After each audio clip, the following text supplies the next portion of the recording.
Welcome to the Listening Well, the space where every story matters. I'm Shania, your host and therapist, here to share real conversations and anonymous letters from listeners who are ready to speak their truth or just share something that they want to tell.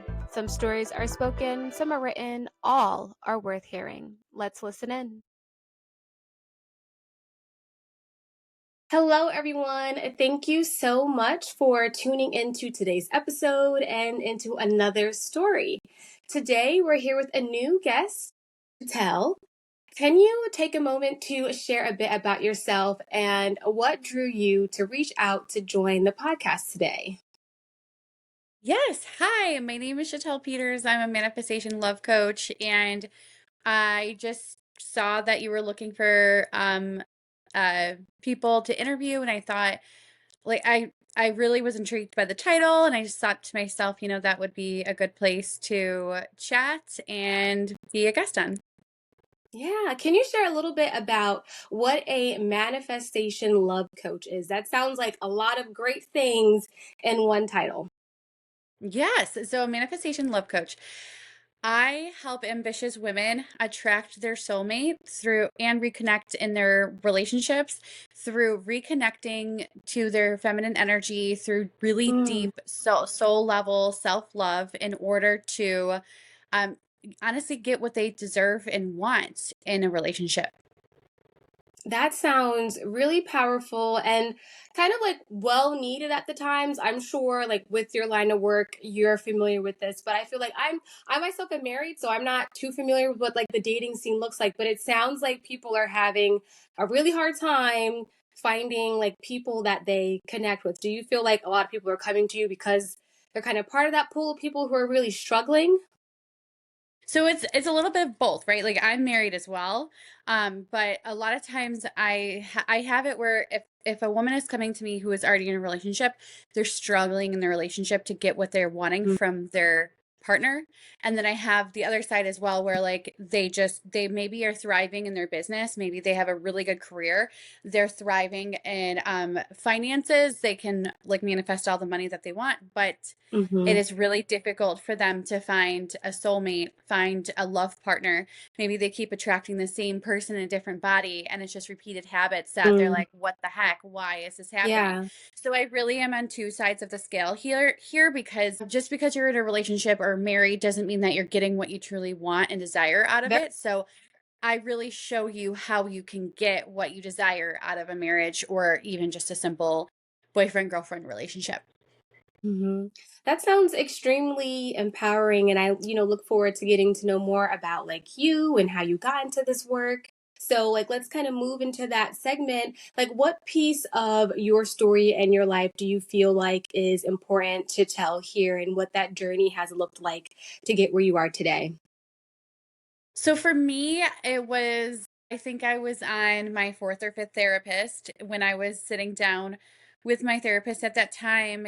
And she looked at me and said, Chatel, you have absolutely no boundaries, but you're so resilient.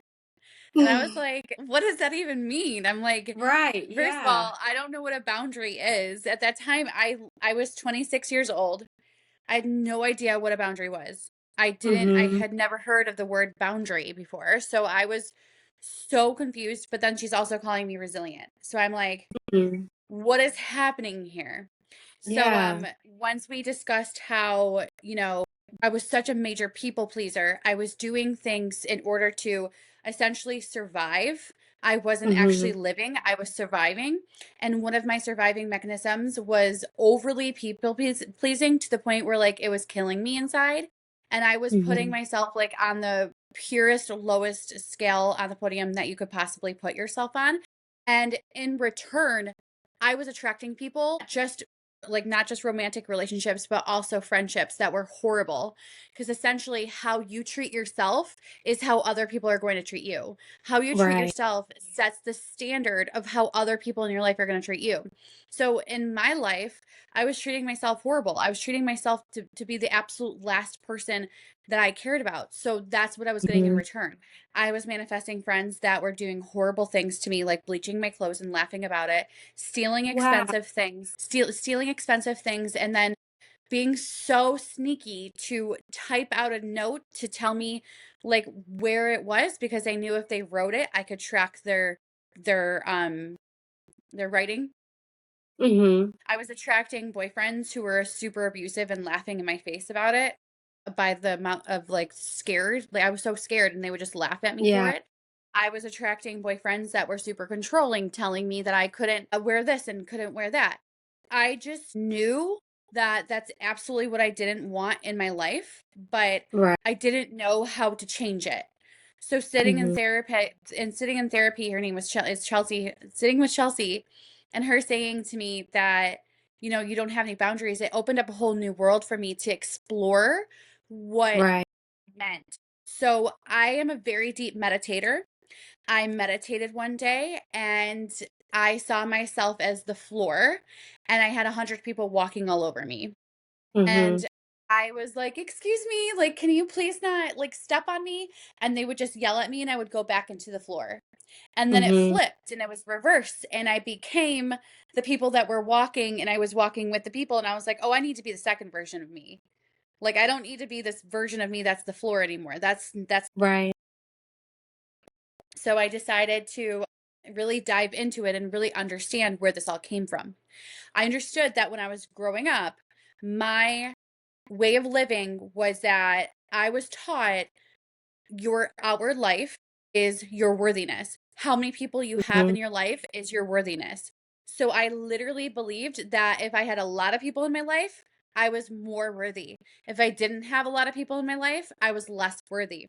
Therefore, I didn't care what my friends and my boyfriends were doing to me. I was looking for that worthiness in other people. And Right. so having to get away from that, it's taken me a long time, but I have gone through so much growth and I have really gotten on the other side. It was a really long Mhm. journey. I became very passionate about about helping women specifically kind of cut that in half, their road in half, so then they can kind of shorten it and get there much quicker than I did. And Yeah. I became so passionate to understand what it means in order for you to believe that and see that your worthy is already inside of you just because you are human. You do Mhm. not grow your worthiness. You do not have to earn your worthiness. It literally lives inside of you the moment that you are conceived. That is something that I'm so passionate about teaching women, because that is one of the most problematic beliefs women have. And that was the Mhm. core belief that I had for the longest time. So if I can help you, if I can coach you to understanding that your worthiness is not, it is not earned, it is already inherently within inside of you, I've done my job.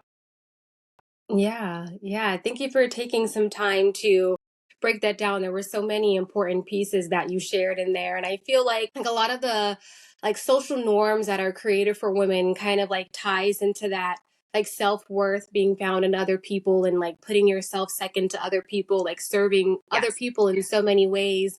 But one thing that I kind of wanted to go back to is that piece around boundaries. I feel like a lot of people are learning about boundaries, and like some people are learning healthy boundaries, and like some people might be isolating themselves a little bit. So for you, like where you're at in your journey now and being someone who's like utilizing their story and like paying it forward to help other women, like how would you describe a healthy boundary to be, and how someone could potentially identify if they have bound like if they lack boundaries or might have unhealthy boundaries?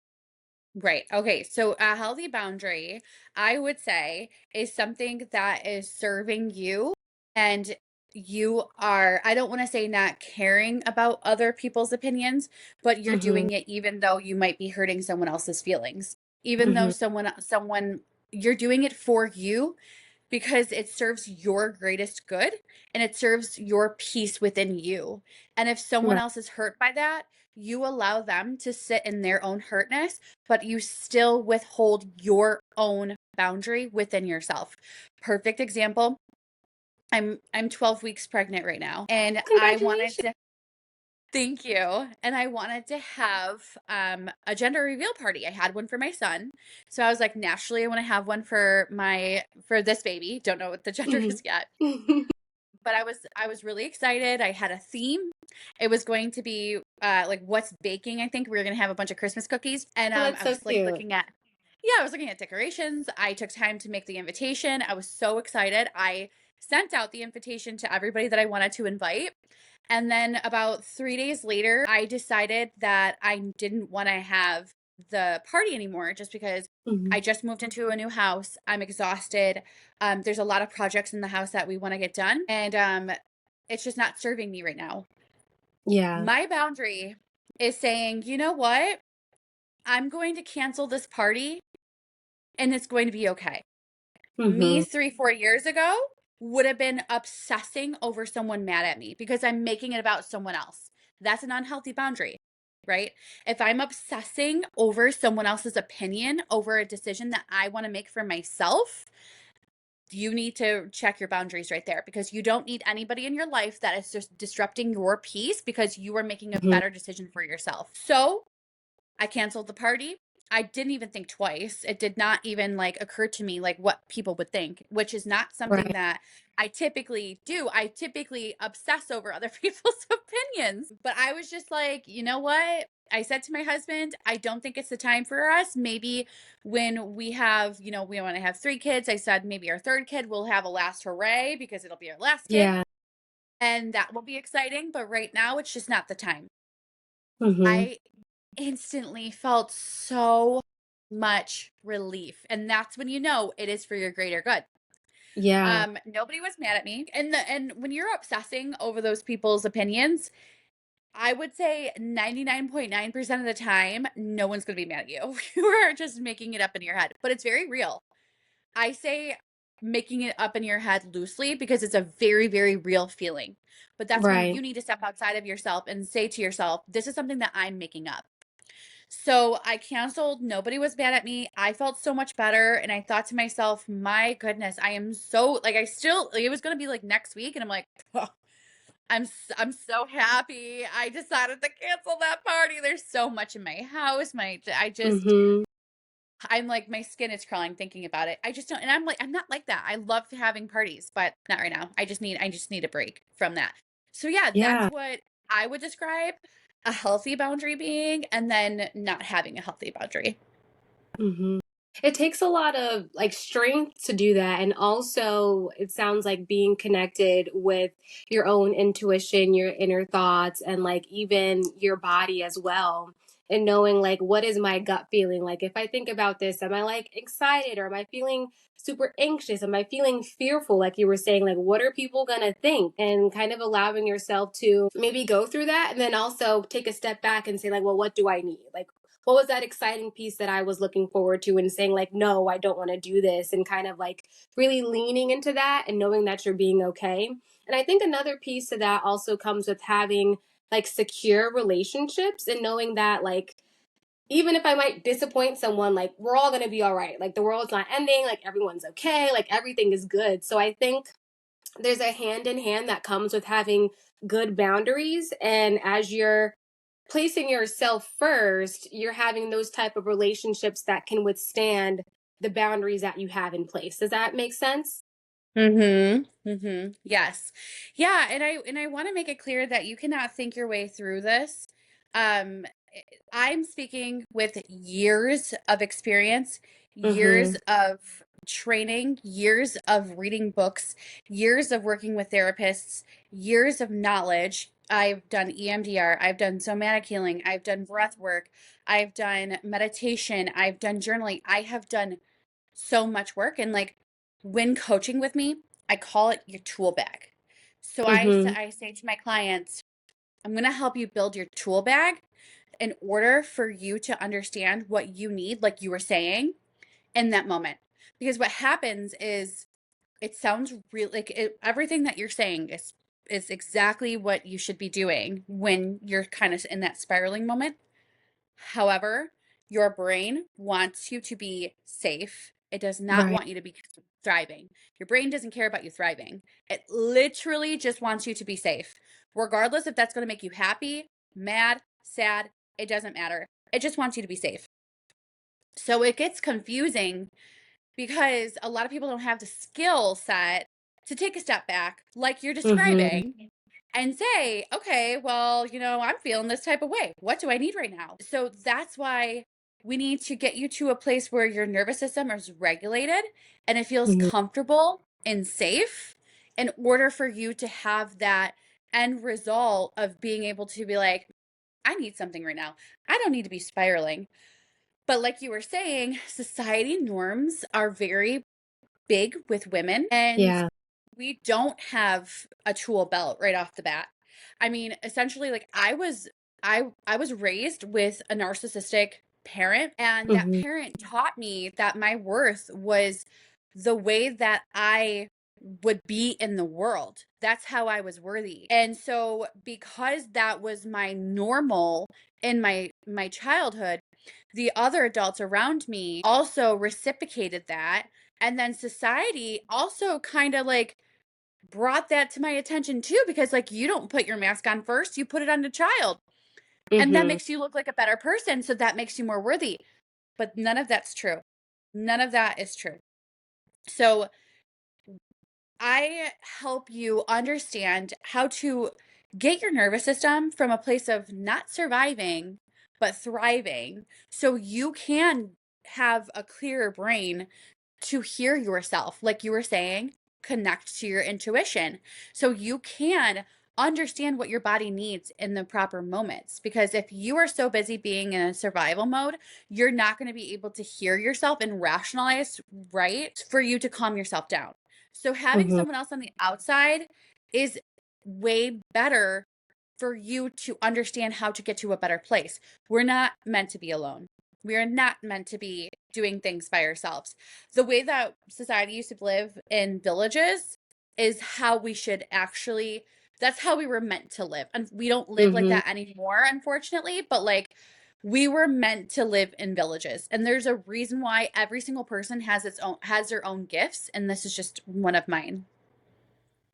Yeah, I think that's such an important piece, like highlighting the importance of community and knowing that we need belonging and connection with other people, and of course, like a healthy way. I think that's really important to go back to. And like, let's say someone is listening to your story and what you shared here, and they're super interested in kind of diving in outside of reaching out to you to receive your services. Like, what is something that they can do, like maybe independently, to kind of begin their journey of like finding reconnection with self, that self-worth, self-value, and some of the aspects that you're speaking of? The very first thing that I would say is pick up a good book. There's a book that when I was going through the thick of it and really learning all of this that I absolutely loved. It's by Bex King. It's I'm looking over by my books right now. I'm like, can I see it? Because I haven't read it in a while, but it's a really, really good book. It's like Good Vibes, Good Life, Good Vibes. It's something like that by Bex King. Okay. And it's a very easy, very simple read. But that was really powerful for me to read on paper what I have always wanted to say. Someone had Hmm. already typed it in a book. And I was like, wow, like that is incredible. So and that's a very like simple book, because I don't think you should dive right into like something like Breaking the Habit of Being Yourself, which is the psychology of the brain, because I think that could be like really Yeah. intimidating. So starting something simple, and then even going like listening to some podcasts, and Hmm. maybe a podcast about healing from trauma. That's what I really focus on in my Hmm. in my teachings, in my coaching, is focusing on healing from the trauma that you endured to get to a safer place in your life. So having having a podcast so you can listen to a coach about steps to heal from your trauma in order to become, have a better life. And then I would say, if you want to even take it a step further, do some journaling. Figure out where these thoughts started. That's what happened with me. I figured out that when I was growing up, I was told, I was embedded into my entire blood, sweat, and tears and like skin, that what I do equals my worthiness. And Hmm. that I wasn't aware of that until very recently in my life. So I'm redoing 32 years of that in my life. So when I talk to my clients sometimes, I look at them and I say, you need to give yourself grace. You are a literal newborn. You're a literal toddler with this new way of thinking. your brain wants to keep you safe. So you're going to constantly go back to the way that you used to think because of that. So give yourself grace. Start with something very simple, a good book, a good podcast, a good journaling prompt. Go from there. You want to go even deeper? Try meditation. People get very intimidated by meditation because they think that they just have to Yes. sit in the dark, like sit in silence and just be like, That's not true. You can meditate for 5 minutes a day. I would say start with a guided meditation. It's really easy to find meditations nowadays. I have a free one that you can download. If you log on to my website, if you go onto my Instagram, I do have a free one that you can download to help yourself kind of connect with self love through your subconscious mind. But yeah, that's what I would say. Thank you for that. And since you shared a little bit about your journey of connecting with a few different therapists, and it kind of feels like someone's next step for maybe doing some independent work, whether that's reaching out to a therapist or to a coach, any type of advice or guidance that you would give for someone to make sure that they find like potentially that right fit? Because it sounds like you might have tried talking to a few people, and it does take some time to find the right person. Sometimes it's less about whether therapy works or whether you have the right therapist for you. Yeah, so for a therapist, when I was in my therapy journey, and I've seen a lot of therapists, I would literally shop. I would date them essentially because I'm not Mm-hmm. wasting my time with someone that I don't feel connected to. I will never Mm-hmm. forget. I did online therapy for a long time, and this one therapist that I was seeing, we sat down and she had the brightest, like neon blue walls I have ever seen. God. Your She nervous had, system. yeah, she had this like big gamer chair, the reddest lipstick I've ever seen. And I was like, this is insane. And like the second appointment that I had with her, she's like, oh, you have an eating disorder. And at this time, Boy. I had already been so far into my therapy journey that I'm like, I know myself really well. I definitely Mm-hmm. don't have an eating disorder. So right off the bat, all of the things that were making me be like, I can't even concentrate on you. And then she was trying to diagnose me with an eating disorder. I'm like, girl, I love food. Like it's gonna go in me, and then like that's it. Like I don't Mm-hmm. have an eating disorder. I just couldn't trust her anymore. So I switched. And then I Mm-hmm. went to another therapist for a little while, and she was a little wacky. And I was like, I don't connect with her either. So my suggestion would be you have to be okay with advocating for yourself and walking away from a therapist that you don't like. Mm-hmm. As far as coaching, I offer a free hour coaching call, or That's actually it's amazing. 45 minutes. Yeah, it's 45 minutes. I apologize, I misspoke. But I offer a 45-minute free coaching call because I want you to feel connected with me. And if you don't, you're not going to hurt my feelings. That's okay. So we're going to sit Mm-hmm. down, we're going to have a conversation. You're going to see my coaching style. You're going to see if you're connected with it. You're going to see if you can get the advice that you need from it. You can get the teachings that you want from it. And then we can go from there. But yeah, I never would want someone to come to me and not feel connected. I want you to feel connected. I want you to feel like you can grow with me. So, yeah, that's why I offer a 45-minute free coaching call.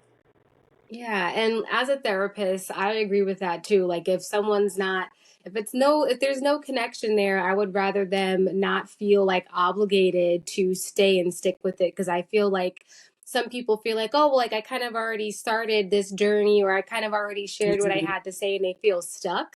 So, like as two people in this helping profession, we empower you guys to make sure that you find the person that's the right person to work with and not feel like you have to stick with someone. I love how you said, like, I dated my therapist, like, no strings attached, just seeing how you feel and kind of going and seeing what's best for you. And, like, myself as a therapist, I've been to therapy too. And, like, there were a few times where I tried, I'm like, I'm like, I feel like I could have had this conversation with myself. So I don't know how far we're going Yeah. to get here. And I did find someone that really connected with me. So it's just about that process and knowing also that like you're deserving to work with someone that you do connect and click with and that it's not just like you get what you're given. Yes, actually, whenever I was the therapist I was talking about with Chelsea, who helped me discover I didn't have boundaries, I clearly Mm-hmm. connected with her. We clearly got to a really good place in our therapy journey. However, she became a supervisor in the middle of Mm-hmm. our practice, and she would be so comfortable to do notes with other clients while she was in my appointment with me. And she would just be behind her desk sitting. I don't know if you're familiar like with where it was like Horizons. So it's a really big corporation. So I'm not like outing Yes, I anything. am familiar. Yeah. Okay. Yeah, it's a really big corporation. So I'm not outing like a tiny practice or anything like that. It's Yeah. a very big Yeah. corporation. But yeah, so at Horizons, they only have a certain amount of time and they shove a lot of clients in a really, really short amount of time. And like these therapists and supervisors, they don't have a lot of time. So anyway, she felt so pressured. So she knew that like my appointments were getting easier and easier. So she would be doing notes for another client while she was talking with me. And I had already been seeing her for like 6 or 7 months, and I had to advocate for myself. So even if you are Yeah. already inside your session with someone, you're already in your journey, if it doesn't feel right, you still need to say something. So I actually was honest with her and I said, Chelsea, I can't do this anymore with you. You're not giving me your full attention. And Yeah. I was brutally honest with her and she was like, I'm really happy that you're telling me this so I can tell my Mm-hmm. therapist or I can tell my supervisor what you're explaining to me. And I left because of that. Mm-hmm. So Yeah, because you're like that's helping. a no, go ahead, finish what you were saying. I was just going to say, you're actually helping the therapist. She was so grateful that I gave her that feedback. I don't know if anything Mm-hmm. changed. Mm-hmm. Yeah, she was really grateful. And just to say, I'm really sorry that that happened. I don't know if like that was a really big impact on you, but that's like a big compliance and like that's like a big no-no. Like that is not something Yeah. that you're supposed to do at all. Like your full attention is supposed to be on that client at the time. You're not supposed to like email anybody else. You're not supposed to like notate or like yeah, that time is meant for you as an individual person. And thank you for saying that. Like you said, you were so far into that process, 6 to 7 months in, and if that working relationship no longer works, then like it's okay to even take a break from there and meet someone Yeah, else. And like that's not like a backtrack in your journey. You're meeting that new therapist, whoever that is, with all that progress that you're made and saying like, hey, this is where I am now, this is where I'm trying to continue to go, like can you meet me there, or like if not, like somebody else. exactly. Mm-hmm. Exactly. Yeah. Yeah. It was definitely weird because I had already Mm-hmm. spent so much time with her, but I just knew I needed to move on. Yeah, I agree. And if there's one thing that you hope that listeners take away from hearing your story and what you shared here today, what would that be for you? If I had one thing, I would say that I hope that you understand that you deserve to freely give the love that you give to others to yourself. Hmm. Well said. That's such a beautiful, well said sentence. And Thank you. on our show, whenever we have a guest, we have you leave a question for our next guest and for our listeners to kind of ponder to and think about. So for you, what would that question be? I don't know. I'm being put on the spot. Um, for your next guest, what would my question be? Can it be fun or does it have to be like Yeah, it on doesn't like a have to be serious super level? serious. Okay. Okay, well, I work in a school and we have pretty fun questions that we were doing. So I would say if you could be invisible for a day, what would you do? Ooh, that's a good question. I love that. And then our previous guest who was on the show, they talked about a lot of different things and kind of what their journey looked like navigating like school and work when it comes to having an intellectual disability. So their question for you is, what are your dreams and what is your plan of finding a way to make that happen? My dreams are to be completely independent with my finances with my own business. I am Mm-hmm. at a place where I still have to rely on my day job, but it has been my goal and my dream for a long time to just be full time in my business. I'm very passionate about what I do. Yes, I could. And thank you. The way that I'm gonna do it is not give up on my dream. I'm not gonna give up on myself. I will not give up on myself, and I continue to learn every day. I continue to understand how to tweak things. I am constantly looking at myself in order for me to grow and to be a better person, to be a better business owner, to be a better entrepreneur, to be a better coach. Mhm. I'm constantly doing the work so I can be better in this field to serve my audience and my clients the best way that I can.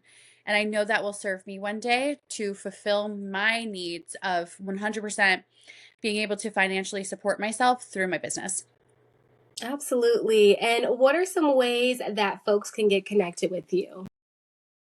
My Instagram would be a really good place. It is Sacred Love You Shatel. So Sacred Love WSHATEL.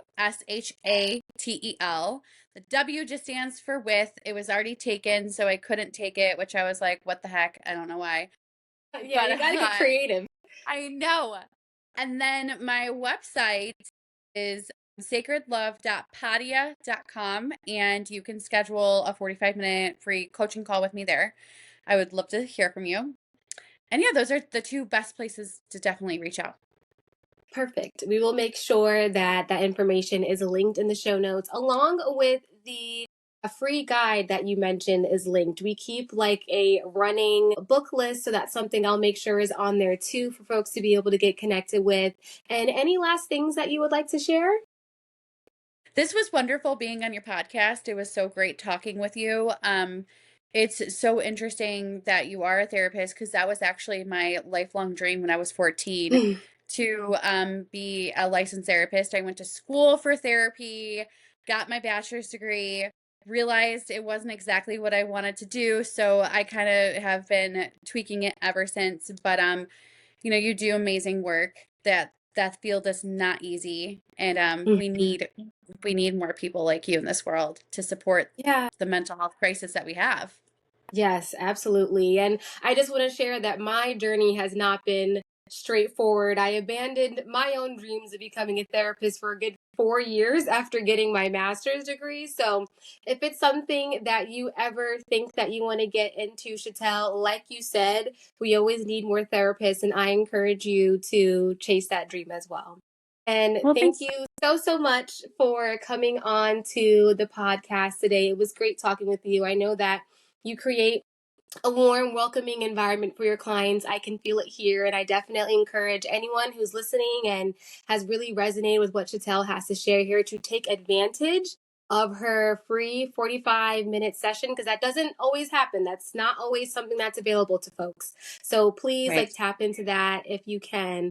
And as always, thank you everyone for tuning in. I look forward to any conversations that are had over on Spotify and YouTube in the comment sections. And like mentioned, we always have our reading list linked in the show notes. And until next time, be well.